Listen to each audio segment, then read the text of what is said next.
It's the Vestavia Hills City Schools podcast. I'm Whit McGee. And I'm Brooke Wordsworth. Happy New Year! Happy New Year to you, Whit. Good to see you again. You too. How were your holidays? They were great. Super busy, but then also relaxing too.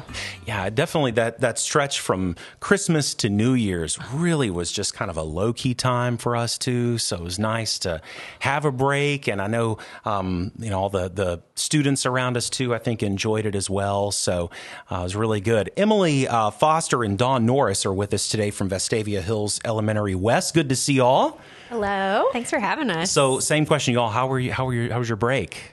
I had a great break. I went to Boston and Really? Okay. Yep, that's where I'm from. So I went to Boston and Rhode Island and then spent some time in Alabama. Yep, mine was good too. Relaxing with family, got to go and travel and visit some people I haven't seen in a while. So it was much needed. Well, today we're going to be talking with Dawn and Emily and our guest dog, which we've never had a animal as a guest on our podcast, but today we have Merlin, which is our facility dog at West. And so we're excited to have Dawn, Emily, and Merlin joining us today. And so they're going to speak with us a little bit about the process that they went through in obtaining Merlin and really how he impacts their school and their students and even their staff. And so I'm excited to have them with us today. And this really stems from an important part of our mission as well as our system goals, especially system goal number 2, which is really embracing our leadership role in developing common understandings and shared community support for confronting problems and challenges that impact us. And this obviously is a big focus with mental health. So I'm excited that we get to really focus on this topic today and hear more about what Merlin is doing to impact West. That's right. You could say the show has gone to the dogs today. I was really hoping to get a good dad joke in there. I'm the dad that you look at your kids on New Year's Day and say, I haven't seen you since last year. That's good, right? But Dawn and Emily, thank you all for being with us. I would love to hear a little bit about just your stories as educators and as school counselors. So how you got started in this field, just what brought you to West, and what you love about what you get to do every day. Okay, I'll start. All right, Dawn. Yes. So I've been in education for almost 20 years. I started as a teacher and then knew for a long time I wanted to be a school counselor. So I've been at West for 16 years, and it's the sweetest school there ever was. And you said you're from the Northeast originally. Yes. So what brought you to Alabama? Okay, so my husband was in the military. So we actually were in Texas for 6 years, and that's when I taught. And when he got out, we knew we wanted to move east. I was thinking more from Boston east, and the job that he found was in Alabama. So we came, and we had intentions of just being here for kind of a short time before we transitioned, and then we fell in love with the state and our friends and Vestavia, and so we decided to never leave. How about that? 16 years later, here you are. 16 years later. Awesome. Emily? Yeah, so I have been at West for 3 years. I started in 2020 fall, so it was a little of a weird time to start. But before that, I had studied psychology. I'd worked in different nonprofit settings and then got my master's in counseling. And when I was going through the interview process for school counseling jobs, it was COVID, so everything was virtual and on Zoom. And I remember, it's kind of funny, I remember meeting with all of the West people, and one question that Dawn actually asked was, how do you feel about dogs? And I thought it was just a weird question that an interviewer might ask, what's your favorite color or something. I was like, I love dogs. I have 3 of them. But I didn't know what she had kind of planned for West. It's kind of cool. Mm-hmm. She was trying to decide if you were going to be a good fit or not. So luckily you like dogs. Yes. Well, I think that leads right into really the story, because I know that being able to get a facility dog is not an easy process. It's not a quick process and has been in the works. So I would love for you just to tell us a little bit more about really how that became a vision for you and for the school, and then the whole process and really getting to the point where we now have Merlin. Okay, so the process started about 4 years ago. We have an annual counselors conference that we go to every year, and we get to go to different sessions. And I went to a session on facility dogs, and just sat in that session thinking about, oh my goodness, this would be just amazing to have at our school. And so I started doing research. The wheels started turning in my head. And when I came back, I sat down with my principal, who is also a dog lover. And I just kind of put the idea out there, asking her thought. And she said, absolutely, run with it, do all the research, and then we need to present it to Dr. Freeman. So I did. I did lots of research. I went to Homewood City Schools. They have facility dogs in all their elementary schools, and talked to some people at Children's of Alabama for medical kind of stuff, and just did a whole bunch of research. And I wrote a proposal and submitted it to Dr. Freeman.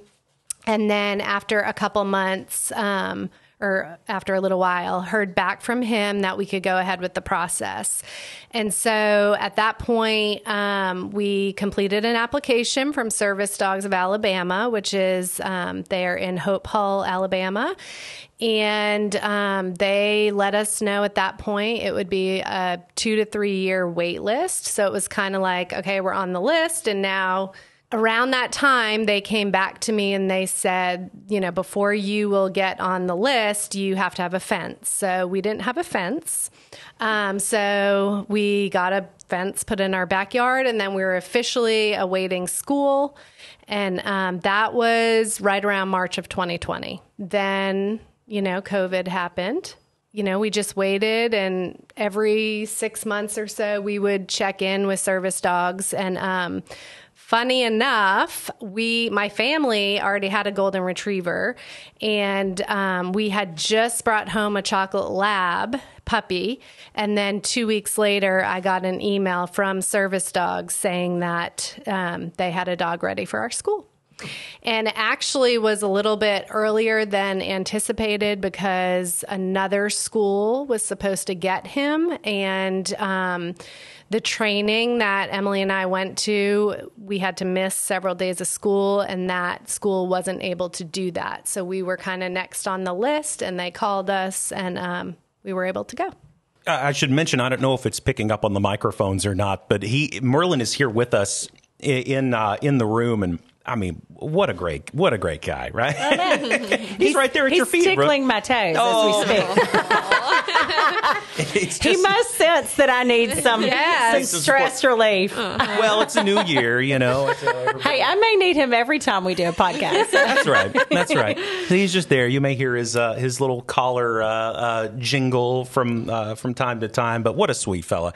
Now, and you mentioned some of the benefits of facility dogs in schools. What are those benefits? What would be something that students and maybe even staff benefit from the presence of a dog like this? I mean, we've seen so many different benefits that we weren't even expecting. It's kind of interesting.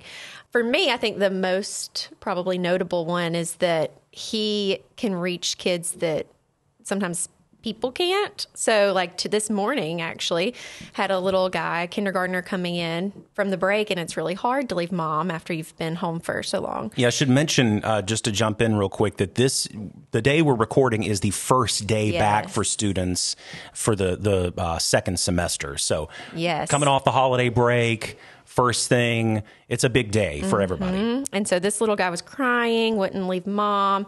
And I walked out there and I was trying to talk to him, and he was silent. I'm asking how his break was, nothing. I bring out Merlin, and all of a sudden you see his body relax. I said, do you want Merlin to walk you to class? And then all of a sudden he's letting go of mom. So just has a different effect than, teachers sometimes. He has a calming presence. And I think it's important to mention, because a lot of people are familiar with, service dogs. And so just maybe share a little bit about the difference between a service dog and a facility dog, what that looks like. And then I would love for y'all to talk about maybe a day in the life of Merlin, or even a week. I know that changes based on needs, but just maybe what a week in the school looks like for him. Sure. So the difference between a facility dog and a service dog. A service dog is paired with one person who may have a medical need or any kind of need, and that dog is focused on that one person at all times, and can go anywhere with that person, whether they go on an airplane or into the store, because they are constantly monitoring that person for whatever the situation is. And at Service Dogs of Alabama, they start off with training all the dogs to kind of be a service dog because it's the highest level of training. And then they kind of move down. Merlin wanted to say hi. They kind of move them down to facility dog if they are more social. So, for example, Merlin wanted to hang out with all the people in the store instead of just one person. So that's why he became a facility dog. But that was after he had learned about 60 different commands. 60? 60? 60, yeah. He knows lots of things. And so he, as a facility dog, he is allowed in our facility. And in that facility, he can work with anyone who comes in that wants to work with him. And so he can also go to different Vestavia events, but I can't take him to the store or on an airplane or anything like that because he would want to probably visit with all the people. And so very social. Yep. Yeah. It seems like, Brooke, I'm sure you can vouch for this too. The times that we have been around Merlin, it's like he's never met a stranger, just the kindest, just happy to see you. Just such a sweet, sweet personality. He is. Absolutely. Yeah. Anytime he comes to visit the central office, he likes to make his rounds. That's right. Yep. When Mrs. Hauser brings him over. Yes. Yes. Yes. And I think it's cool too, because I think the other back part to this is, so Merlin obviously has been through a lot of training, but I know both Emily and Dawn went through some training and with him. So I'd love for you to share that with our listeners, as well as one other piece to add to this is that Merlin actually lives with Dawn. So she's taken on that responsibility too, as being, I guess, technically his owner and primary caregiver. So that's another piece to it. Yeah, so we had to go to training at Service Dogs of Alabama for 5 days. Wow. And we spent the night there. They have cabins. I mean, the facility's beautiful, lots of land and a pond.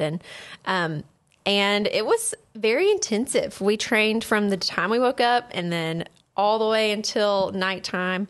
And really, the training was just to teach us what Merlin already knew. Dawn is the primary handler. They ask for a secondary handler as well, so I get to be the secondary. And we started off training at the facility, learning those basic commands and how to lead him. And then we went to Montgomery Academy, where they take the dogs and they socialize them in a school setting. And so we got to practice having him around kids as well, which was a great experience. So what's it like having Merlin at home with you? And would it be safe to say that you are Merlin's owner? Yes. Or is that how that, I don't even know how that works. What is that? Yes, okay. Yes. So he's the school dog, but I'm the primary handler. Okay. And someday when he retires, he'll become my dog. Okay. So I just want to mention too, the training he went through before we even went to training. So he was 3.5 when we got him. And so those 3.5 years were full of intense training for him. He actually started his training around 8 months in a prison in Florida. And so he worked with, he was paired with this one woman who her main job was to teach him all the commands. And so he spent about a year there, and then he went on to be, I think, in a pre-K class with a person who, would keep him and bring him to her classroom. And then after that, went back to service dogs for some more training. So that's kind of his path. And then, like Emily said, we got to go for 5 intense days of lots of learning. Wow. So Merlin now, this is his second school year at West? So he Or started in May. Okay. So he hasn't even been here for a year. Okay, so we're coming up on the 1-year anniversary of him being there. And walking around West when he's there, it seems like the students just love him. And it just like... He's almost like a mascot for the school in some ways. As a matter of fact, I have to point out to our listeners that Dawn and Emily, you both have on like Merlin swag today, like Merlin t-shirts, Merlin merch. They did, yeah. He's got his own Instagram account, so you have to shout that out too. But what kind of impacts have you seen in this almost year that he's been at West? You mentioned the story of the student this morning. Are there some other standout stories that you're able to share? Sure. So one thing with him is we are slowly training different classrooms to be able to have him go in without us. So as school counselors, our days are very different. And some days we're in classrooms a lot. Some days we're not as much. So he's now trained in 4 classrooms to just go in.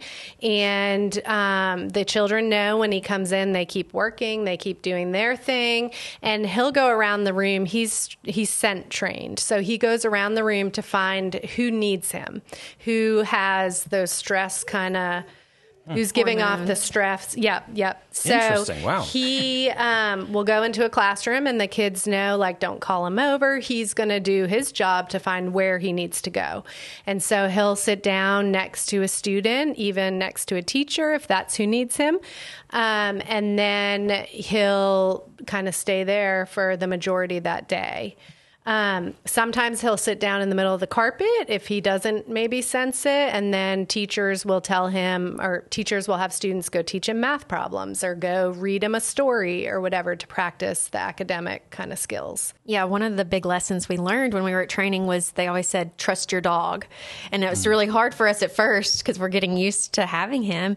And they were like, he knows, because the scent training, he knows who needs him and where to go. And so we kind of trust him. And as we've gotten to know him more, that's become easier and easier. And I think it's interesting, too. I've noticed this, I guess, even on Instagram. But he's, I think when you think about a dog coming into a school, you think about the benefits to the students.